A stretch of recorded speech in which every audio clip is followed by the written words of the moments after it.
Aleluia. Obrigado, querido. Como tem sido um tempo de refrigério tão gostoso, né? Tão precioso. Nosso Deus é um Deus de propósito. Ele quer que o seu povo também seja um povo com propósitos, com alvos. E eu gostaria de falar hoje sobre alvos desafiadores de conquista, de crescimento. E por que alvos são importantes, alvos de crescimento? A realidade, irmãos, é que o ser humano naturalmente é acomodado. É acomodado. E nós, como seres humanos, se não tivermos cuidado, a nossa tendência é se acostumar com o jeito que está e ir empurrando a vida com a barriga. Passa 1 ano, 2 anos, 3 anos, a coisa não mudou tanto. E milhões estão morrendo e indo para o inferno. Nós não podemos esquecer disso. Nós temos que lembrar que nós não podemos nos conformar com isso. Não pode acontecer. Cada número é extremamente importante porque um número representa um ser humano que vai viver eternamente no céu ou no inferno. Sabe, alguém disse, números não são importantes. Interessante. Você pode ver no livro de Atos, vez após vez, fala assim, e o número de discípulos multiplicou grandemente, e o número subiu para 3.000, e o número subiu para 5.000, o número isso, o número aquilo. Se números não fossem importantes, por que Deus faz questão de registrar os números? Tem até um livro na Bíblia que se chama Números, né?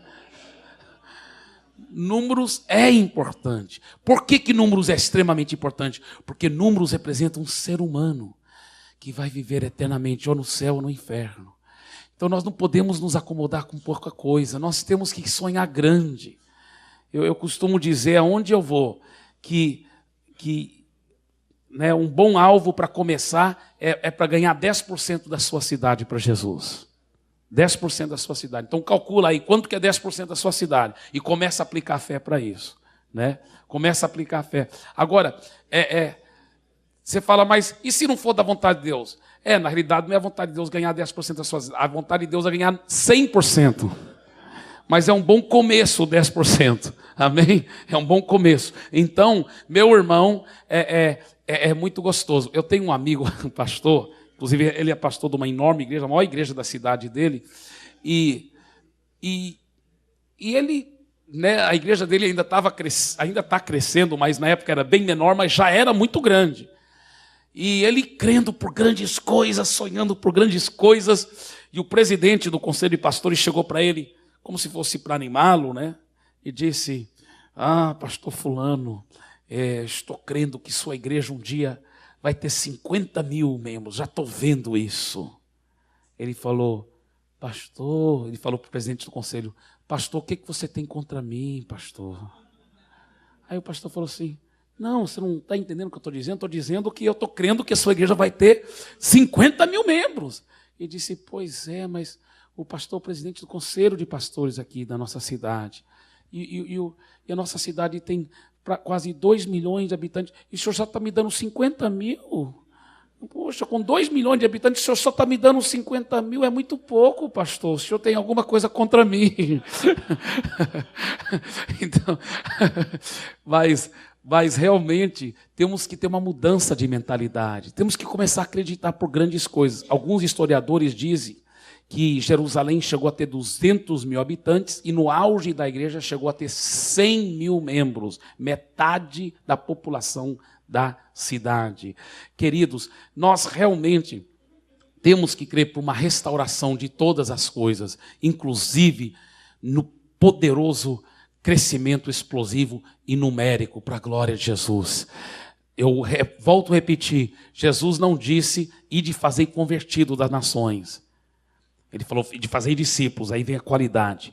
Mas ele também não disse ide fazer discípulos de uns gatos pingados. Ele disse ide fazer discípulos das nações. Então aí vem a quantidade. Temos que realmente crer por isso, crer por grandes coisas, para a glória do Senhor Jesus. Agora, eu tenho visto na prática, eu acho que vocês que trabalham com células talvez tenham visto a mesma coisa, mas eu já vi tantas vezes que para mim parece uma coisa tão assim, comum, para mim não, é um fato comprovado. O seguinte, A célula, às vezes, passa 1 ano, talvez até mais, 2 anos, sem praticamente crescer, só aquele mesmo número. Aí chega, de repente, um supervisor motivado, cheio do Espírito Santo, com uma visão forte, e ele começa a supervisionar aquela célula. Nós supervisamos nossas células assim, nós pegamos ela de surpresa para ver como ela está indo, para ver como que está indo, se está crescendo os visitantes. Nós chegamos lá de surpresa. Todos os nossos supervisores e pastores fazemos isso. Estamos toda hora pegando a célula de surpresa e vendo, porque a pessoa às vezes fala assim, não, nós reunimos tal dia, né? Aí você vai lá, cadê a reunião? Não é mesmo? Ou talvez é a reunião, mas é tão pequenininha, não estão atiçando a vizinhança, não estão ganhando vizinhos para Jesus, sabe? Irmãos, você tinha que ver a santa loucura que é Santarém, célula em cima de célula, ganhando almas para Jesus, disputando as almas como se fosse. Olha, eu estava visitando, eu estava fazendo uma conferência na Igreja da Paz, lá de Macapá, no estado de Amapá, tão longe. E aí, tem uns irmãos que chegaram para mim e falaram, pastor, você lembra de mim? Eu era lá da nossa igreja, lá em Santarém e tudo. Ah, é mesmo, parece que eu estou lembrado dessa fisionomia, porque são milhares, né, de pessoas. Falam assim, eu era líder de célula lá e tudo. Que maravilha, meu irmão. Ele falou assim, mas pastor, está tão bom aqui. Aí eu pensei, poxa, eu quero ver o que nós fizemos errado lá em Santarém, o que está gostando tanto mais aqui, né? Ele falou, está tão bom aqui. Eu falei, irmão, por que você diz isso? Ele falou, pastor, aqui tem tanta alma para ganhar para Jesus, pastor. Lá em Santarém, a minha célula estava rodeada, só no nosso quarteirão tinha umas 20 células, era difícil achar alma para ganhar para Jesus, pastor. Aqui não, o campo é grande, pastor, estou ganhando alma para chuchu aqui, o negócio está bom demais. Irmãos, tem lugares em Santarém que literalmente, na quarta-feira à noite, você desce a rua aqui, você ouve músicas aqui, ali. É uma santa loucura o que Deus está fazendo. E eu já vejo isso acontecendo na sua cidade, em nome de Jesus. Eu já vejo acontecendo, em nome de Jesus. Mas isso veio por causa de uma liderança. Você sabe que é igual Oswald Smith sempre disse, quando Deus quis fazer alguma coisa aqui na terra, Ele escolhia um homem, um líder para motivar o povo, para dizer, vamos!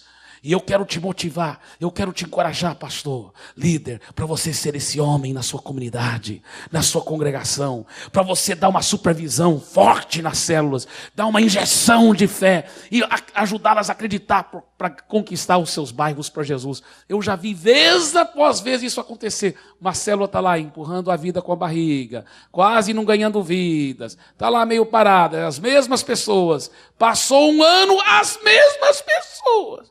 Mas chega um supervisor, cheio de fé, cheio de coragem. Ele começa a encorajar, começa a supervisionar, começa a falar para eles, olha, cadê os alvos? Vamos lá, tem que crescer, tem que multiplicar, vamos lá, vamos ganhar nossos vizinhos para Jesus, nossos parentes. E de repente, aquela célula, a mesma célula, com o mesmo líder em tudo, mas só com uma motivação diferente agora, com alvos, com uma inspiração.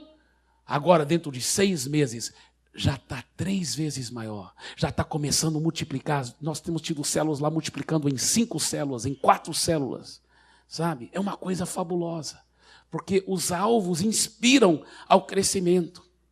Eu prefiro ter alvos grandes demais e só alcançar metade do caminho, por exemplo, mirar para as estrelas, mas alcança lá em cima, mesmo que não acerte o alvo, do que ter alvo mesquinho demais, pequenininho. Não, se a gente só formar mais 10 células esse ano, já está bom, já é muita coisa. Misericórdia, irmão, está amarrado, em nome de Jesus. Né? Sabe, nosso Deus é um Deus grande, Ele quer que, a Bíblia fala que Ele quer fazer infinitamente mais, né, do que nós podemos pedir ou pensar. Então, eu prefiro mirar para as estrelas e não acertar as estrelas, mas acertar 10.000 metros de altura, do que mirar 1 metro e acertar. Então, eu quero desafiá-los sobre isso, fazendo alvos desafiadores de conquista. Eu quero compartilhar umas coisas aqui para vocês. Cada célula, ela é composta de cristãos, de discípulos, é claro, e esses discípulos de Jesus, eles são motivados pelo líder da célula. Todos eles devem se tornar um líder de célula, mas não é colocado dessa forma, você deve se tornar um líder de célula, é colocado dessa outra forma assim, você vai ter o privilégio, se você quiser ser um líder de célula, cuidar de vidas, discipular pessoas, que privilégio. Então ele motiva, ele começa a encarar todos os membros da célula como líderes em potencial, e ele começa a inspirar a fé deles.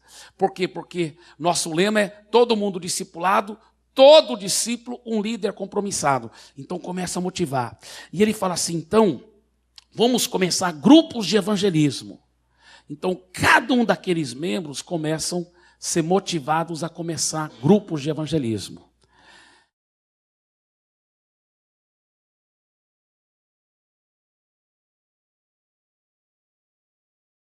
Então, cada um daqueles membros começam a ser motivados a começar grupos de evangelismo. Você lembra a história do pastor Barnabé, do Gildo, que eu te contei do Gildo, né? Ele, né, depois, como eu falei para você, se tornou um pastor responsável por centenas e centenas de células. O Gildo, de todos os pastores que eu conheço, é o mais especialista nesses grupos de evangelismo. Impressionante como Deus deu uma compaixão para ele. Duas coisas assim muito fortes. Uma, dele mesmo dar a vida para ganhar vidas para Jesus. Aí ele é um exemplo tão clássico que aí ele fala com muita autoridade. Ele sabe inspirar todas as células que estão debaixo dele para começar grupos de evangelismo. Ele disse para mim, pastor, quando você passou a visão para nós, no começo eu não entendi, mas um dia a ficha caiu. E eu compreendi tanto, pastor, porque eu pensei, é verdade, todo membro pode começar um grupo de evangelismo. Então eu saí e comecei a inspirar nosso povo. Cada célula tinha que ter pelo menos 3 grupos de evangelismo para começar, 4. E ele começava a cobrar do líder de célula. Então o líder de célula começava a cobrar dos membros. Vamos começar grupinhos de evangelismo, espontâneos. Às vezes é assim, pode ser um jogador de bola, assim, que brinca com os vizinhos, né? No sábado à tarde, ele vai jogar bola, aí ele está falando com 2 colegas e fala, o que vocês acham de toda semana, antes da gente sair jogar bola, ou depois que jogarmos, mesmo de chuteira, de short aqui, não tem problema, da gente estudar a Bíblia junto, só eu e vocês 2? Legal, legal. Então, toda semana começa a estudar a Bíblia lá. Ou talvez ele fale assim, normalmente tem uma data para começar, uma data para terminar, o grupo de evangelismo. Por 8 semanas, vamos estudar a Bíblia junto? Vamos. Então, talvez ele vai pegar as 4 leis espirituais e dividir cada lei por 2 semanas, alguma coisa assim. Enfim, coisas criativas, ou a própria Bíblia, texto da Bíblia. E começam a estudar. Impressionante, irmãos, como isso tem sido usado para ganhar vidas para Jesus. Mas são tantos grupos de evangelismo, como eu disse, eu esqueci o número, mas eu acho que é 3.700 e tantos grupos de evangelismo que agora existem só na congregação central. Porque esses grupos são inspiradores. E o pastor Gildo tem um dom tão grande de motivar as pessoas. Quando ele fala assim, todos os membros das células e os líderes começam a falar, é óbvio, por que nós não podemos começar grupo de evangelismo? Ele começa a contar os testemunhos. Por exemplo, o Gildo começou a ver na vizinhança dele famílias que precisavam de Jesus. Ele começou a pregar, falar de Jesus. O Gildo ganhou um casal para Jesus e esse casal não tinha cama, né? Só dormiu, acho que numa rede, alguma coisa assim. Sabe o que o Gildo fez? Esse é o pastor Gildo, aquele que eu te contei, do pastor Barnabé. Ele já estava, nessa altura do campeonato, com uma casa boa, um carro, tudo. Mas ele foi para a esposa e falou, amor, nós ganhamos aquele casal para Jesus, não tem uma cama, olha. Vamos dar nossa cama para eles? E a esposa dele, muito espiritual, ela falou, claro, amor. Então, ele foi lá, pegou a cama muito bonita deles, levou para a casa do casal e deu. E ele e a esposa ficaram dormindo em rede ou no chão por algum tempo, porque nós não compramos nada a prazo, né? Até que ele teve o dinheiro para comprar à vista uma outra cama.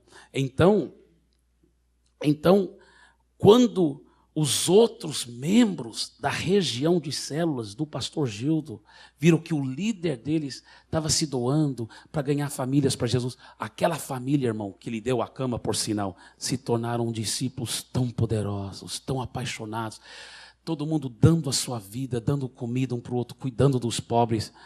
É uma coisa tão apaixonante. Começou tantos grupos de evangelismo. Só na região do Gildo ele tinha uma média, se eu não me engano, de 5 grupos de evangelismo por célula. Por célula. Era uma coisa tão fabulosa acontecendo.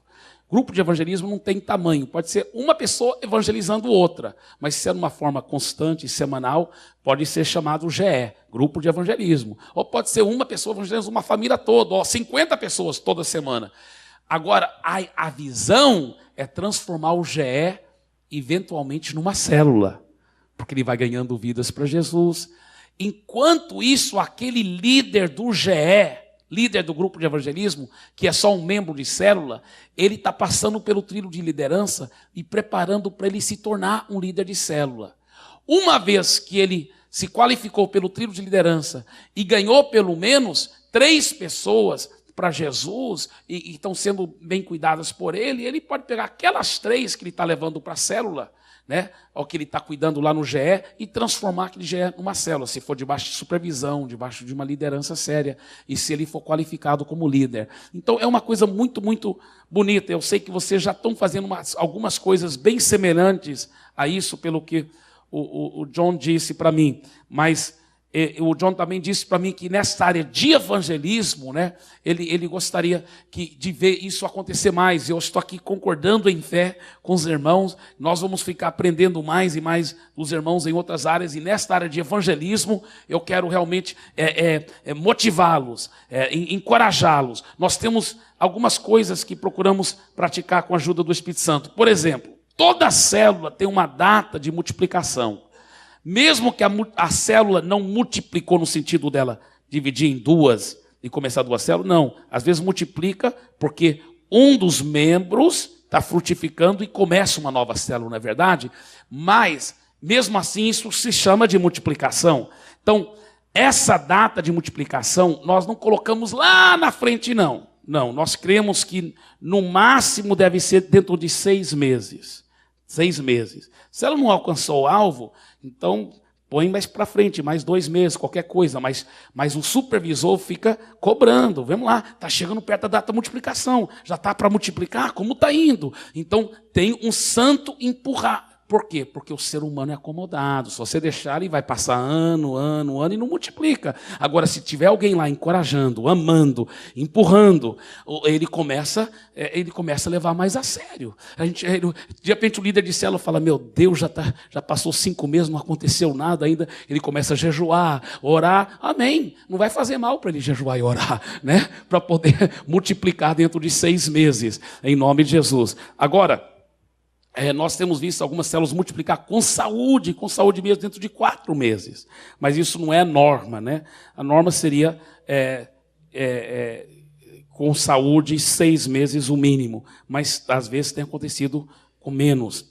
Outra coisa, essa data de multiplicação deve ser falada em toda reunião da célula. Então, toda vez que a célula reúne, o líder está falando de crescimento e multiplicação. Está falando da data da multiplicação.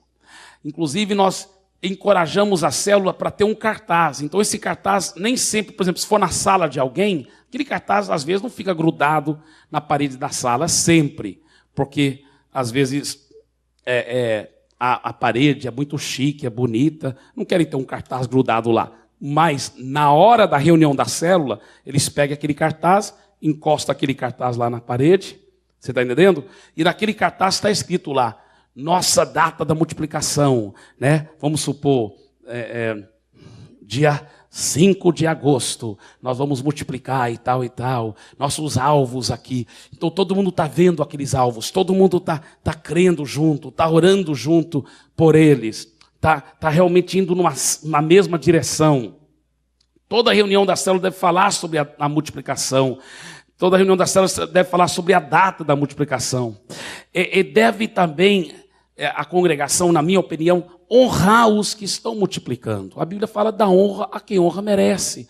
Isso encoraja os outros a ver que nós estamos reconhecendo, sim, aquelas pessoas que estão frutificando, aquelas que estão realmente se esforçando e trabalhando muito. Então nós honramos com aplausos, né? Nós honramos com presentes. Nós temos muitas formas de honrar as pessoas que estão multiplicando muito. Às vezes eu chamo lá no palco assim, todos os líderes de célula que nos últimos 3 meses têm multiplicado, né? Vem aqui para o palco. Aí enche o palco de pessoas. Os outros líderes de célula que estão lá sentados falam, meu Deus, tanta gente está multiplicando e eu não multipliquei. Isso é bom, uma certa pressão santa de encorajá-lo a cumprir com a Bíblia, ganhar almas para Jesus. Você está entendendo? Eu não vejo nada errado com isso. Não é nada de manipulação, mas é um encorajamento de ganhar almas. E aí eu falo assim, agora quantos aqui que estão no palco multiplicaram a sua célula em 4 para cima? Aí várias mãos. Aí eu vou entrevistar. E você multiplicou em quantas? Como foi? Quem são os discípulos? E eles falam e tal. E a pessoa, poxa, vamos agradecer a vida por isso, a Deus por a vida desse irmão que está frutificando. A Bíblia fala da honra a quem honra merece. Aleluia, glória a Deus. Vamos e tal. Eu encorajo por quê? Porque as pessoas começam a ver isso. Quando que eu faço isso? Essa coisa toda. Uma vez por semana, isso aí cada modelo é diferente, né? Mas nós temos uma reunião uma vez por semana com todos os líderes de célula, onde nós encorajamos, uma reunião pequenininha, mas é uma reunião uma vez por semana, na terça-noite. Então, todos os líderes de célula.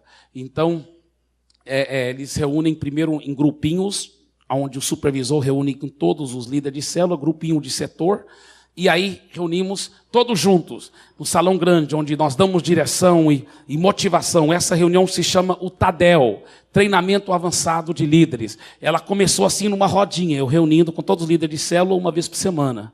Aí a rodinha foi crescendo. Logo não coube dentro daquela salinha lá atrás que a gente estava reunindo. Foi para uma área coberta atrás do prédio da igreja. Depois não coube na área coberta. Entrou no próprio auditório do prédio da igreja. O prédio da igreja ficou sendo aumentado umas 3, 4 vezes. Mesmo assim não coube dentro do auditório da igreja.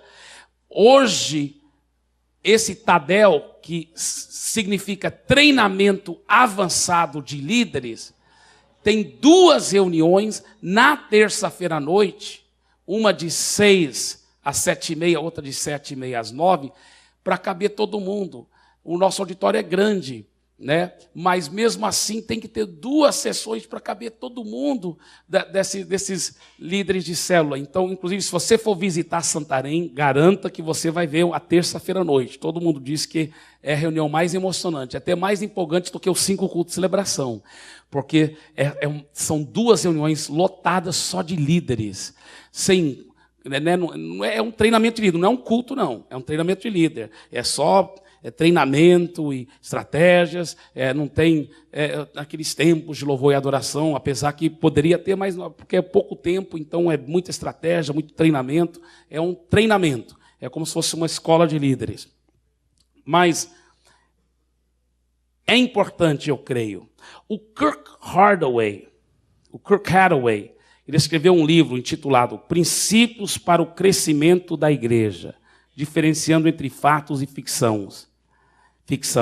Ele disse o seguinte, nesse livro, que um estudo estatístico diz que igrejas em crescimento são orientadas por alvos. Em outras palavras, estabelecer alvos ajuda as igrejas a crescerem.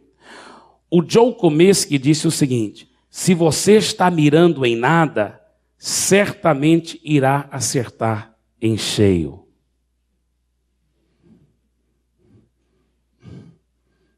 Fala para o seu vizinho isso. Se você está mirando em nada, certamente irá acertar em cheio.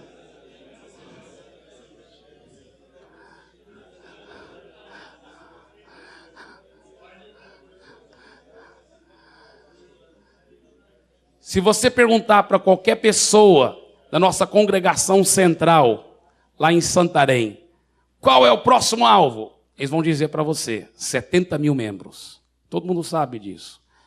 Já estão crescendo dentro de mim, 70 mil pessoas aqui, só na nossa congregação central. Só na nossa congregação central. Por isso que eu estou ficando tão barrigudo, ultimamente, estou brincando. Mas estou grávido, né? Mas, escuta bem. Alguém disse, mas, pastor Eibe, peraí, Santarém, só na parte urbana não tem 180 mil? Você está aplicando fé para 70 mil? Mas é porque é o seguinte, tem as outras congregações das igrejas da paz e tem as outras boas igrejas evangélicas também na cidade. Então eu não sou egoísta, só estou querendo 70 mil. Aí os outros 110 mil eu deixo para os outros, em nome de Jesus. Amém? E nós estamos vendo isso, nós já estamos com terreno quase todo comprado. Só falta comprar mais um pedacinho, onde nós queremos fazer um prédio para caber 9 mil pessoas. Então, com 5 cultos, vai poder caber 45 mil pessoas. E aí vamos continuar usando esse auditório com telão. Já estamos planejando para poder comportar 70 mil pessoas. Por quê? Porque quem não prepara para o futuro pega de surpresa. Fala isso para o seu vizinho. Prepare-se para o futuro não te pegar de surpresa.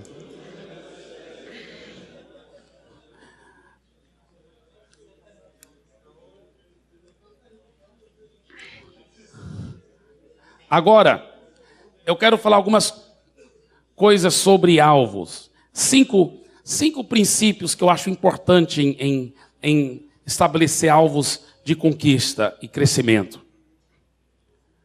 5 princípios. O primeiro, eu acho que você já notou, que é importante ter entusiasmo.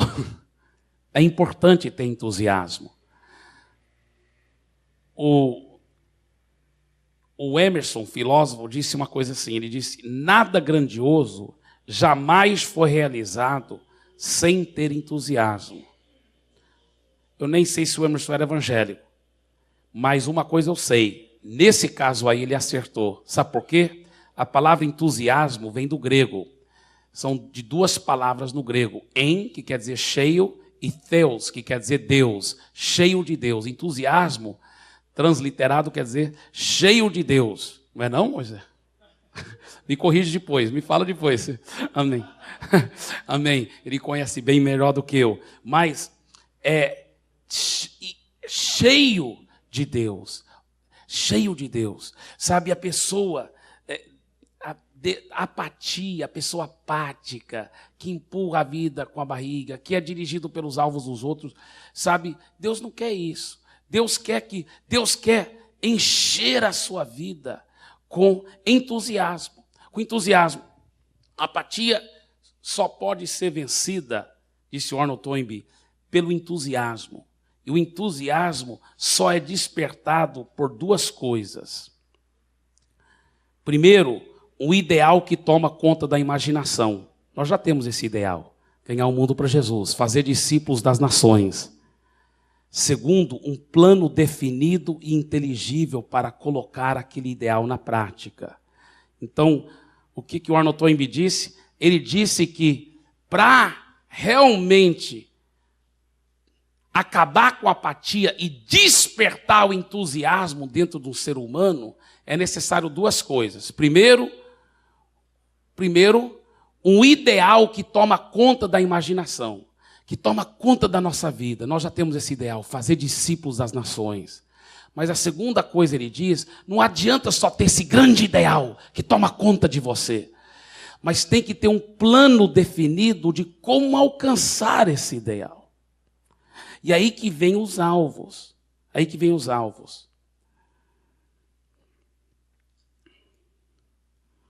Outro homem disse assim, pessoas nobres são motivadas por propósitos dinâmicos.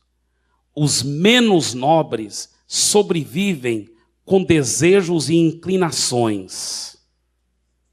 Os sucessos brilhantes são resultado de um fogo no interior. Vou repetir. Pessoas nobres são motivadas por propósitos dinâmicos. Você quer atrair pessoas nobres para trabalhar com você? Tem que ter propósitos nobres, alvos grandes. Se tiver alvos medíocres, vai atrair pessoas medíocres. Agora, ele diz, pessoas nobres são motivadas por propósitos dinâmicos. Os menos nobres sobrevivem com desejos e inclinações. Os sucessos brilhantes na vida são resultado de um fogo no interior. Agora, o mundo secular tenta artificialmente colocar esse fogo no interior, mas só tem um que realmente poderá colocar o fogo no interior de nós, que é o Espírito Santo de Deus. Agora, o segundo princípio. O primeiro princípio que eu falei é entusiasmo. Esse segundo, na minha opinião, é o mais importante de todos em estabelecer alvos. Esse segundo é a intimidade com Deus. Deixa eu lhe falar uma experiência que eu tive. Eu comecei a aprender a importância, quando a nossa congregação era bem pequena, eu comecei a aprender a importância de alvos. Eu comecei a falar, é verdade, tem que colocar alvos. Então a nossa congregação era bem pequena. Eu lembro que meu primeiro alvo foi Projeto 250. Ganhar 250 pessoas para Jesus. Ter 250 discípulos compromissados. Eu comecei a colocar cartazes. P250. Eu comecei a sonhar com 250 discípulos. Eu comecei a fazer alvos. E nesse negócio de fazer alvos, um dia eu senti, na medida que eu estava buscando intimidade com Deus, senti Deus falar assim para mim. Porque eu estava assim com meus alvos diante de Deus, falando, Deus, eu peço que o Senhor ajude a cumprir esses alvos. Deus, ajuda a cumprir esses alvos. E Deus falou assim para mim, meu filho, e se esses alvos não são da minha vontade? Não, mas a sua vontade é da gente ganhar o mundo para Jesus. Ele falou, sim, mas esses alvos específicos, desse jeito que você colocou aí, e se não nasceram no meu coração?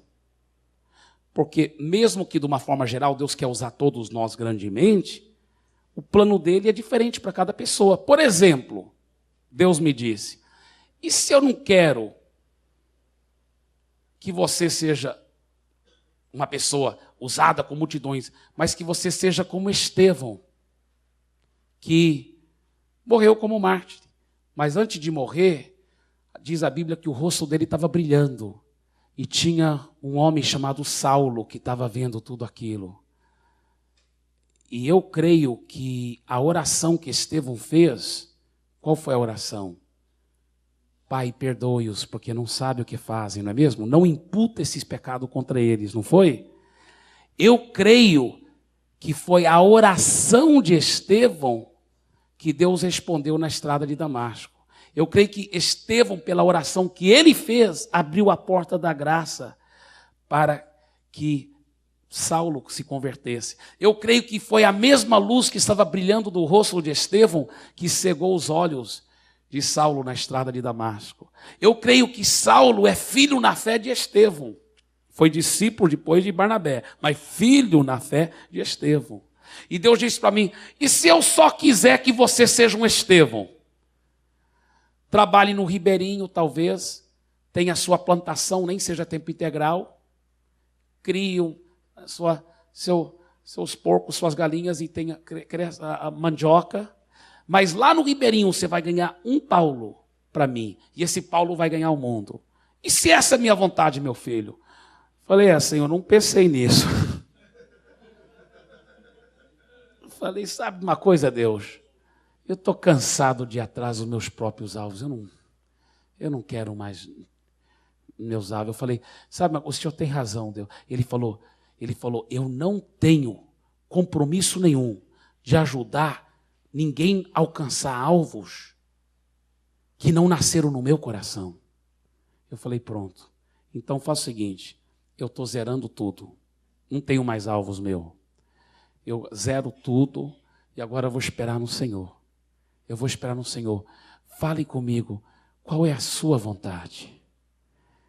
Fale no meu coração. Mostre-me os seus alvos. Diz a Bíblia, os que são guiados pelo Espírito de Deus. Esses são os filhos de Deus. Eu falei, fale comigo pelo teu Espírito. E às vezes demora, viu? Quando você não ouve nada, não inventa também. Fica só esperando mais.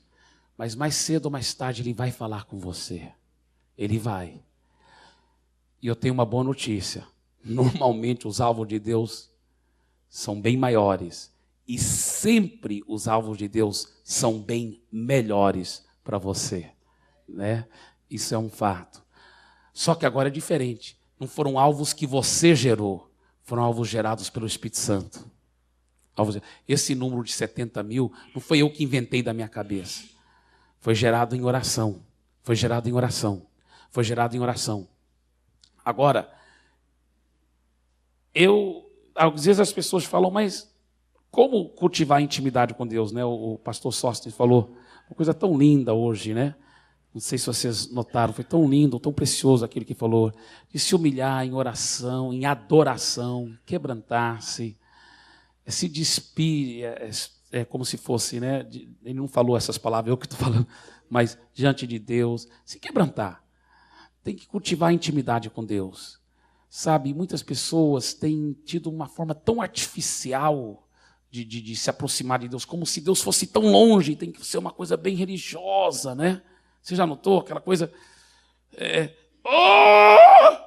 Eu não sou contra, porque às vezes o Espírito Santo manifesta em formas estranhas, então não estou criticando ninguém aqui. Mas às vezes a pessoa, ela ora como se Deus fosse lá longe, né? E até algumas vezes você pede, irmão, ore por nós, aí ele até muda o tom de voz. Senhor Deus, Criador dos céus e da terra. Eu acho que às vezes Deus fica lá no céu e fala assim, por que quando ele vai falar comigo, ele muda o tom de voz desse jeito? Por que ele fala de uma forma tão engraçada assim, né?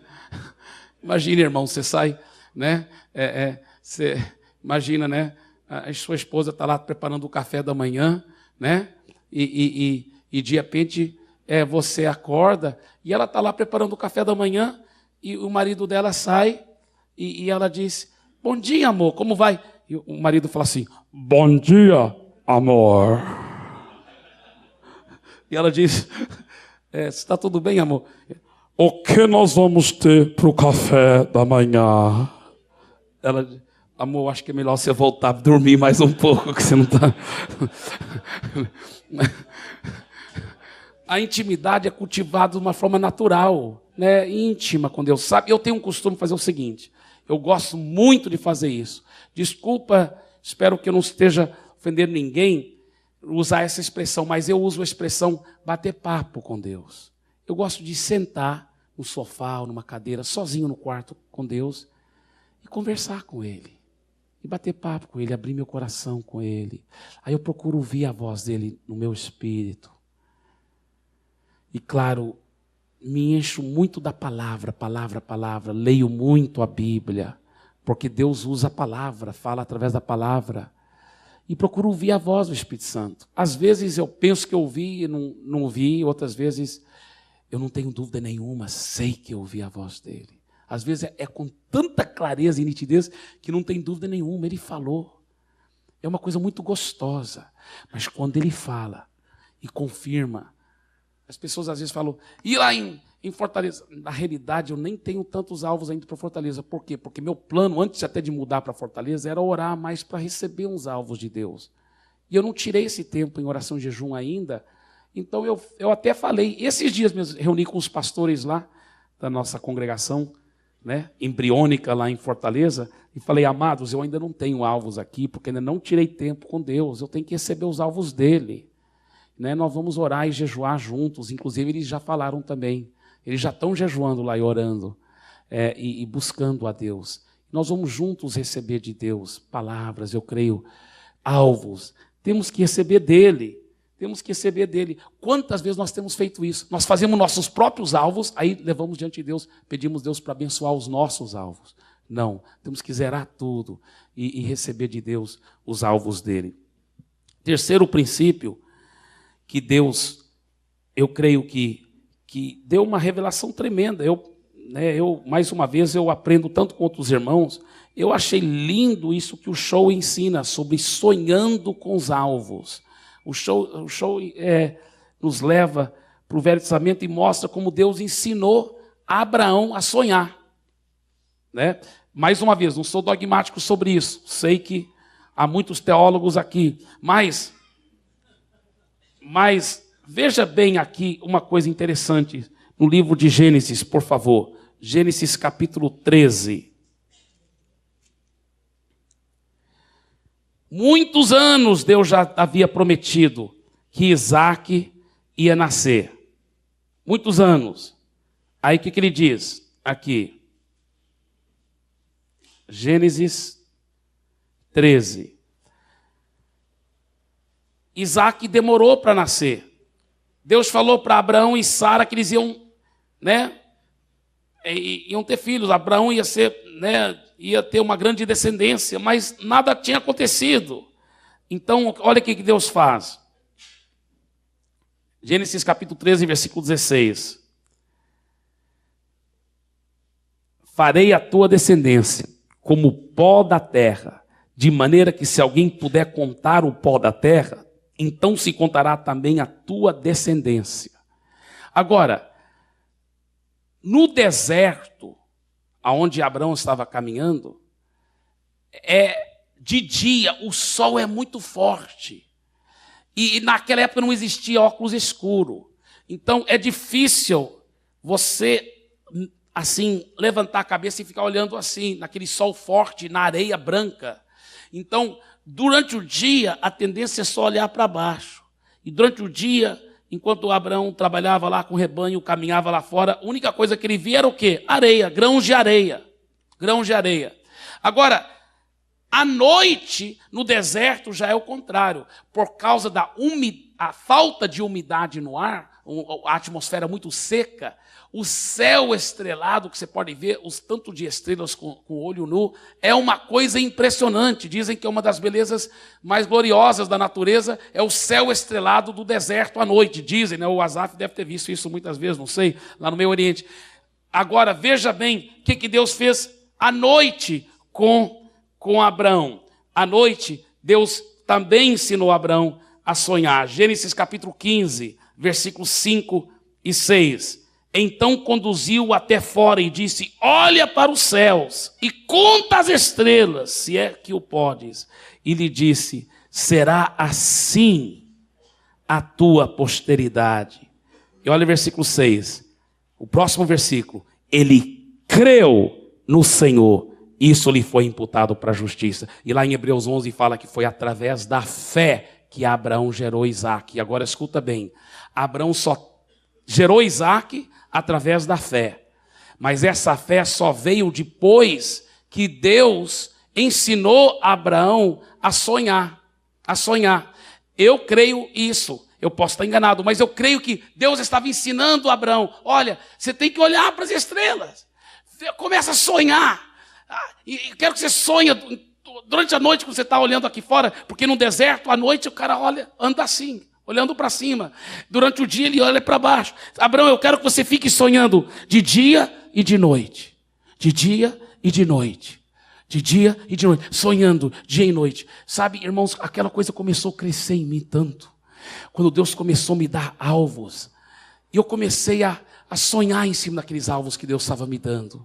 Sabe, eu começava a ver, eu me lembro uma época quando eu e minha esposa todo dia agradecíamos a Deus pelos 2.000 discípulos que Ele estava nos dando na nossa congregação. Aquilo parecia um número parece, hoje em dia parece mais fácil sonhar com 70.000 do que 2.000 naquela época. Mas nós ficávamos sonhando, crendo, agradecendo a Deus, porque foi o número que Ele deu, foi as estrelas que Ele me mostrou.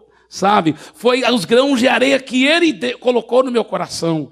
E eu comecei a sonhar dia e noite, falando toda hora sobre isso, falando, crendo, indo em frente, atrás daquele alvo, com muita fé, pensando toda hora, falando toda hora. Aqueles alvos me davam energia para levantar cedo, para trabalhar durante o dia e crendo, vou lá, vou em direção daquele alvo, vamos lá. Você chega ao ponto que você possui o alvo tanto que o alvo agora te possui. No bom sentido da palavra. Você é levado por aquela palavra que Deus te deu. Aquela palavra queima em você. É uma palavra rema que te leva em frente. Porque Deus te deu aquela palavra. E é uma coisa tão poderosa. Por isso que vale a pena pagar o preço para ouvir a voz de Deus e receber o alvo. Mas uma vez que você recebeu a palavra de Deus, você tem que nutri-la. Você tem que trabalhar com ela, você tem que crer, sonhar em cima dela. O show diz que o grande problema com muitos cristãos não é que não receberam palavra de Deus, já receberam palavras poderosas de Deus, mas eles não ficam sonhando em cima daquela palavra, eles não ficam crendo, eles não ficam perseverando em cima, em fé. A Bíblia fala que não sejais indolentes. Hebreus capítulo 6, versículo 12. Você sabe o que quer dizer a palavra indolente?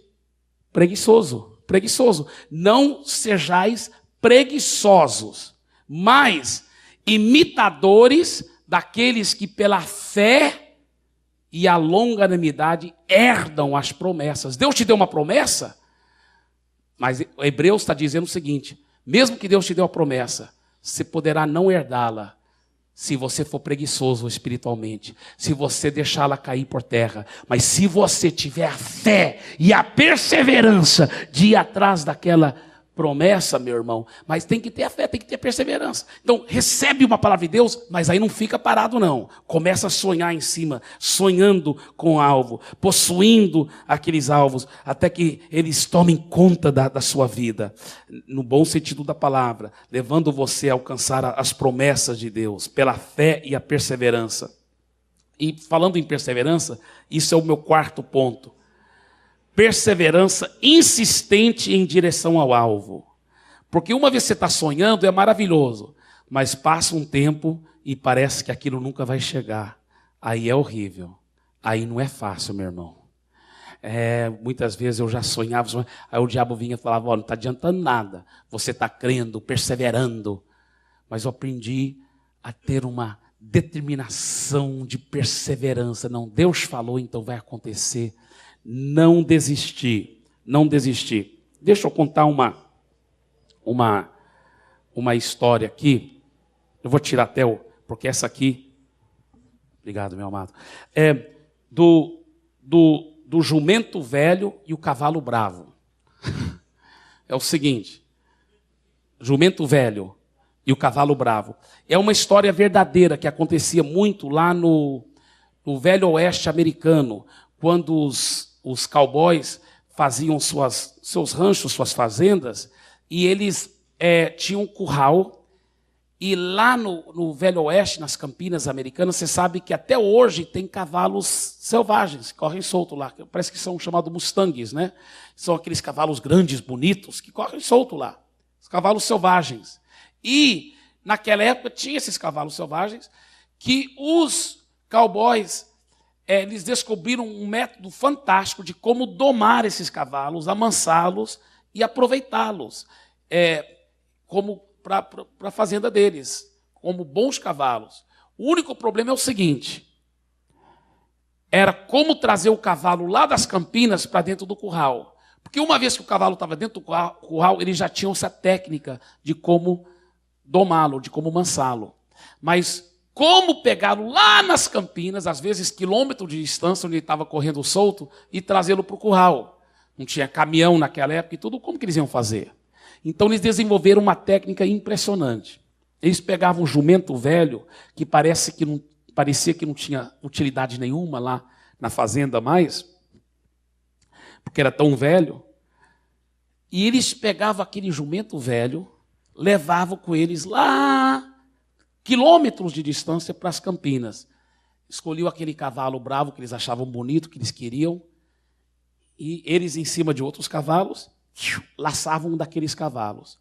Aí pegava aquele cavalo bravo, laçado, e amarrava no jumento velho, né, na outra ponta da corda.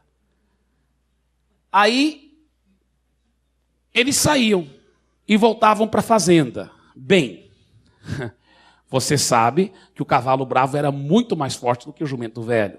Então, quando os dois ficavam em pé e o cavalo bravo sentia aquela corda no pescoço, então ele saía correndo e o jumento velho vinha arrastando atrás. E o cavalo bravo corria muito tempo, muitas vezes depois que o jumento velho caía, ele ainda arrastava o jumento velho, mas o jumento velho servia de âncora, então finalmente o cavalo bravo também caía. Aí os dois levantavam e de novo saía o cavalo bravo arrastando o jumento.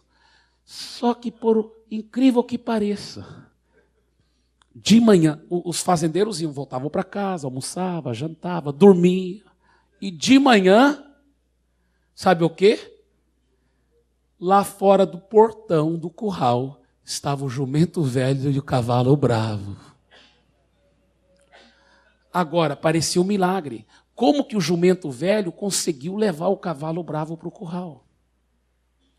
Vou te contar. O grande segredo é esse. O jumento velho tinha um alvo, o cavalo bravo não tinha. Deixa eu explicar. O jumento velho, ele tinha um alvo porque ele sabia aonde tinha comida, aonde tinha um curral, aonde tinha água e aonde tinha um lugar que talvez ele podia se libertar desse demônio amarrado no pescoço dele. Está entendendo? Agora, o cavalo bravo não tinha alvo, ele não tinha casa, ele morava nas Campinas, uma noite dormia aqui, outra noite dormia ali, então ele não tinha alvo. Então quando o cavalo, vamos só supor aqui, o curral, eu vou colocar o curral como essa, bem aqui o curral, tá? O curral está bem aqui. E eu vou colocar aqui, bem aqui, está quilômetro de distância do curral, onde o cavalo bravo e o jumento. Aí os dois levantaram. Aí o cavalo bravo sentia o negócio do pescoço.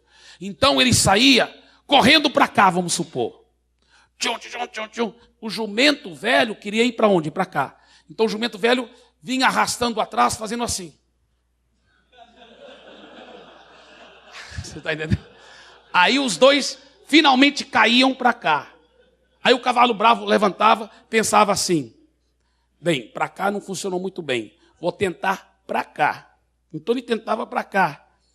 Aí ele saía correndo para cá, o jumento velho. Aí levantava, ainda não deu certo, vou tentar para cá. Então o cavalo bravo tentava correr para cá. O jumento estava querendo vir para cá, para o curral. Então quando o cavalo bravo tentava correr para cá, o jumento colocava freio nas 4 rodas. Aí que não deu certo mesmo, caía. Aí o cavalo bravo levantava e falava: não, vou para lá então. Aí quando o cavalo bravo saía correndo para lá, o jumento acompanhava.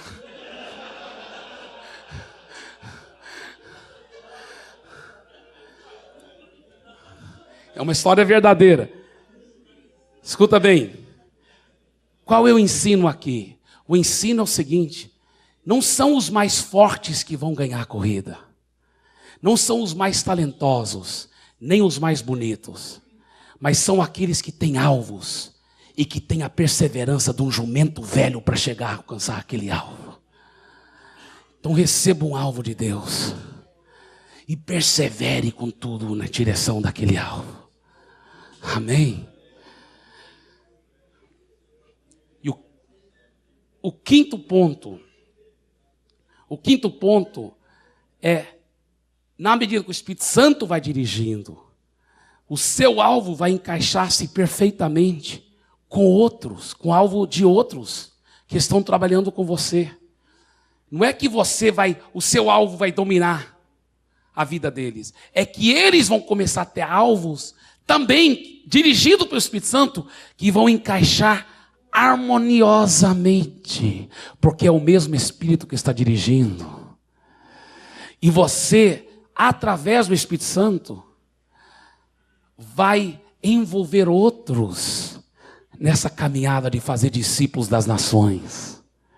E você vai envolvê-los de uma forma amorosa. No começo, talvez vai ter que empurrar um pouco. Talvez alguns se escandalizaram um pouco quando eu falei: tem que empurrar a célula para multiplicar, tem que às vezes forçar um pouco. Mas sabe por quê? Porque o ser humano é acomodado. Tem a história que eu conto para ensinar isso melhor, da águia mãe, como ela ensina as águiazinhas filhotes para voar. Você sabe que a águia constrói o ninho dela, às vezes, centenas de metros. Muitas centenas de metros naqueles penhascos, lá em cima. E você sabe que a águia come animais que ela mesma pega vivos, né? Então, quando o filhotinho é pequenininho, dá para pegar um ratinho aqui, uma coisinha, e satisfaz a fome. Mas aquele filhote faz o quê? Ele só fica naquele ninho, né? Dormindo. Aí quando ela vem com a comida, ele come. Não sei o que mais ele faz, talvez arrota e vai dormir de novo. Né? Aí, agora escuta bem. Mas na medida que aquele filhotinho vai crescendo, dizem as pessoas que já estudaram as águias, que a águia mãe tem que pegar mais comida, porque ele está com fome toda hora. Então um ratinho não vai dar mais, ela tem que pegar um coelho, às vezes pega cachorro, gato, sabia disso? Animais maiores. E o marmanjão só está aí crescendo. Já foi visto uma águia pegar até bezerro com as garras e sair voando. Um marmanjão com tanta fome lá. E só fazendo as 3 coisas: dormindo, comendo e arrotando. Agora, eu imagino, posso estar enganado, né? Mas é a imaginação santa, que ele às vezes nem abre os olhos mais, de tão acomodado que ele está. Você está entendendo? Ele está dormindo lá, ele ouve as asas da mãe, ele, nem abre os olhos, nem preocupa em abrir os olhos.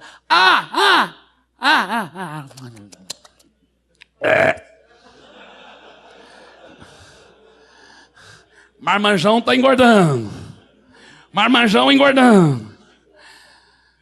Só que um dia a mãe chega com outro plano. A mãe já chega com outro plano, ela não chega com comida, só que ele não sabe disso. Ela já chega com outro plano, ela tem outro plano para a vida dele. Só que ele não sabe disso. Então ele está lá. Aí ele ouve as asas, ele...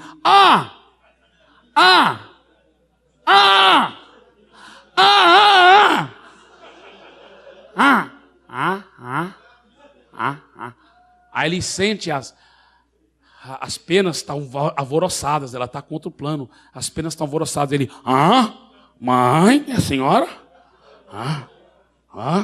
Já te vi, sai dela.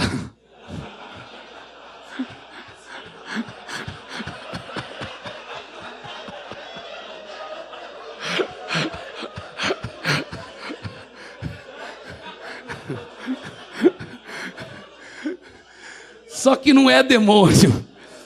A mãe tem um plano muito especial.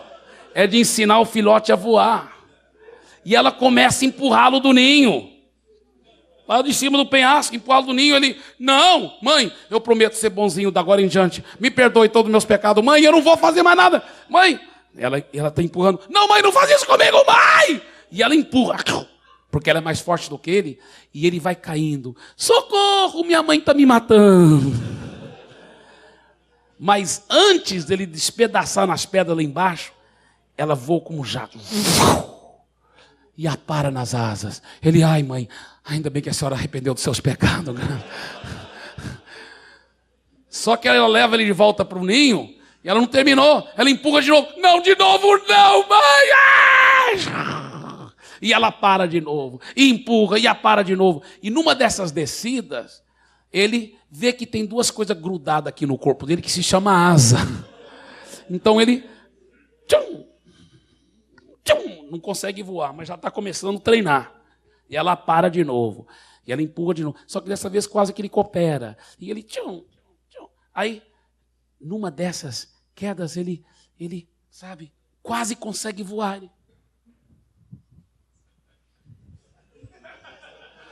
Ela para, mas na próxima ele já está pulando. E ela fica aqui, embaixo, olhando, reparando, administrando. E ele consegue, finalmente.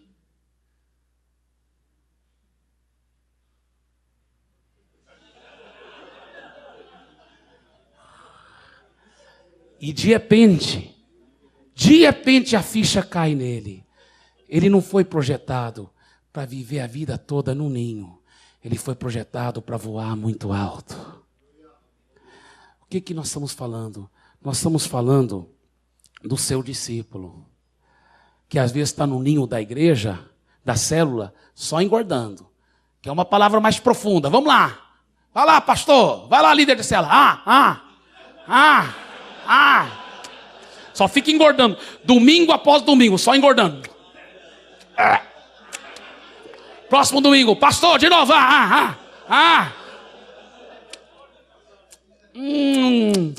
Hoje o pastor não foi muito ungido. Só engordando o marmanjão. Aí chega um líder de célula com uma visão, com alvos para crescimento, para ganhar, e começa a empurrar a guiazinha do ninho. Já te vi, é demônio esse negócio, todo mundo ser líder. Sai dele! Mas não é demônio não. É que Deus tem um plano maravilhoso de ajudar todas as suas águiazinhas voarem. Está entendendo?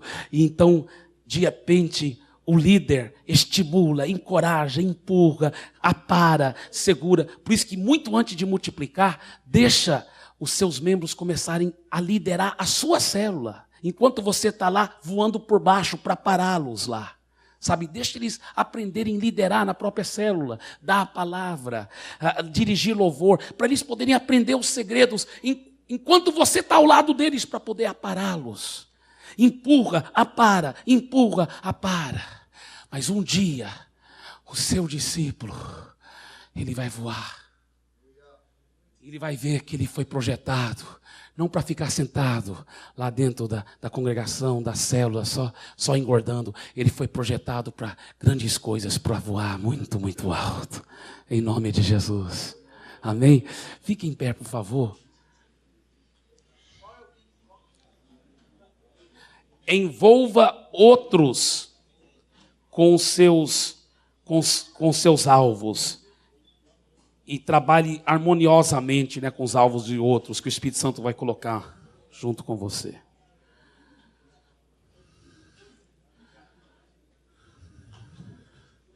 Quero que você faça assim. Pegue espaço aí se for necessário, mas faça assim.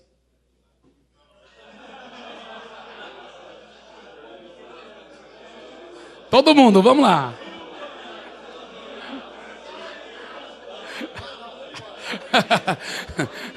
Amém. Antes de encerrar, deixa eu falar uma coisa para vocês. Eu sempre, assim, faz muitos anos que eu acredito que podemos sim receber transferências. Eu acredito na transferência de unção. Claro que a pessoa tem que ter o coração aberto, tem que estar fluindo no mesmo espírito e coração. Mas eu tenho acreditado muito na transferência de unção. Mas de uma certa época para cá, eu comecei a acreditar muito mais. Porque eu comecei a ver os resultados de oração de transferência. Eu me lembro um certo pastor muito precioso de Ribeirão Preto. Ele estava em Santarém e ele falou: pastor, eu estou tão impressionado. Ele falou: eu me sinto como rainha de Sabá, porque o que me contaram não foi nem metade do que eu estou vendo. Glória a Deus por isso. Ele disse, aí depois ele falou para mim, antes de ele voltar, ele falou assim: quero que o pastor ore por mim, para que haja uma transferência dessa unção de evangelismo, de crescimento, multiplicação. Eu falei, claro, com toda alegria, orei por ele. Como eu me lembro, não sei se foi uma semana ou 2 semanas, acho que 2 semanas depois, ele me ligou, ele falou: pastor, nessas 2 semanas, tem convertido mais pessoas do que no ano inteiro. Tem tido uma unção, uma graça de crescimento, de evangelismo, sabe?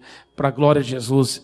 Então, queridos, eu tenho aprendido, até se fosse até por motivações egoístas, dando o que se recebe, que eu quero dar para vocês tudo que eu tenho, e pedir a Deus que Ele dê 100 vezes mais para você, que Ele transfira a você uma unção de evangelismo explosivo, agressivo, a unção de crescimento e multiplicação. E se você realmente está nesse mesmo espírito, nesse mesmo coração e quer receber essa oração de transferência, venha nessa direção aqui para frente, por favor, que eu quero orar em nome de Jesus sobre a sua vida, queridos. Aleluia. Aleluia.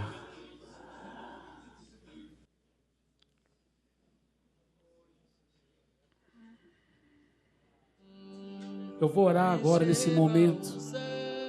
E eu quero que você concorde em fé comigo, meu irmão.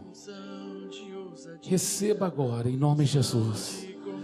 Pai querido, eu lhe peço por cada um dos meus preciosos e muito amados irmãos que estão aqui na frente, que vieram nessa direção.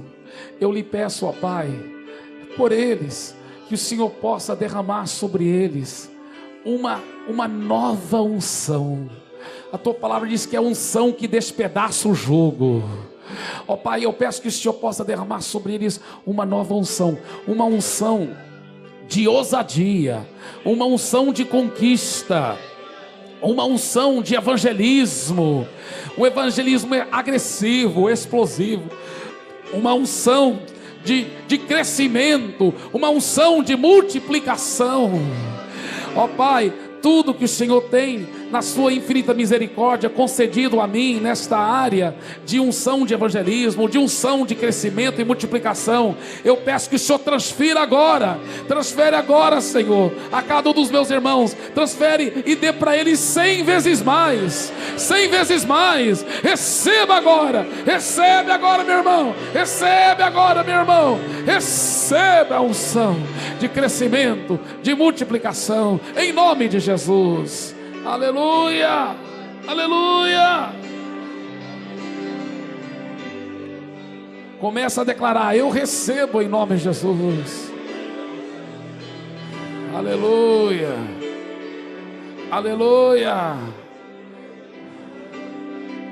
aleluia, aleluia. Agora levante as suas mãos para o céu e comece a agradecer a Deus. Tome posse. Começa a ver as multidões enchendo a sua congregação. Começa a ver uma unção de crescimento acompanhando você. Aleluia. Eu te louvo, Senhor, pela unção de crescimento, a unção de ousadia, de intrepidez, de ousadia, de audácia, a unção de coragem, a unção de crescimento, a unção de multiplicação. Aleluia, aleluia, aleluia, aleluia.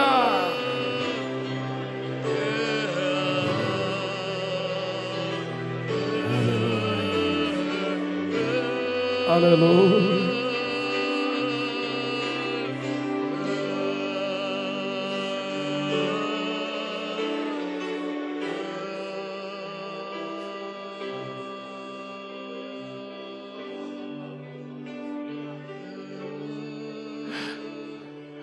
Obrigado, Jesus. Eu creio, Senhor, que pela sua infinita misericórdia, hoje à noite foi um divisor de água nas nossas vidas. Eu creio que um crescimento explosivo, porque a base de centenas de discípulos fortes já havia sido edificado, e agora com uma unção de crescimento, de multiplicação, é uma questão de tempo, e vamos ficar conhecendo que Porto Alegre, as outras cidades aqui representadas, estão pegando fogo para Jesus, estão pegando fogo para Jesus.